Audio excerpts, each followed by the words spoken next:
मेरे लोकसभा चुनाव क्षेत्र का एक विधानसभा चुनाव क्षेत्र है तुलजापुर। वहां की सिर्फ एक बात आपके समक्ष रखना चाहता हूं। अध्यक्ष महोदय, आरोनी म्हणजे निवडणूक निर्णय अधिकाऱ्यानं त्या ठिकाणी आयडेंटिफाय केलं की 6000 बोगस मतदान त्या ठिकाणी नोंदवले गेलेत। आरोनी जाऊन FIR रजिस्टर केला आणि हा गुन्हा नोंद होऊन जवळपास आता 1 वर्ष होत आलंय, पण याच्यामध्ये कुठल्याही प्रकारचा तपास झालेला नाही। तुळजापूर विधानसभा मतदारसंघामध्ये एका मतदारसंघात 6000 बोगस नावं त्या ठिकाणी नोंदली गेली होती।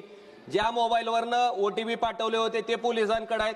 अध्यक्ष महोदय, विनंती इतकीच आहे की अशा पद्धतीनं स्वतः आरोनी फिर्याद दिल्याच्या नंतर FIR रजिस्टर झाल्याच्या नंतर सुद्धा जर या प्रकरणात 6000 बोगस नावं कोण नोंदली ह्याच्या बाबतीत जर तपास होणार नसेल तर मला वाटतं ह्या निवडणूक प्रक्रियेला काही अर्थ राहणार नाही।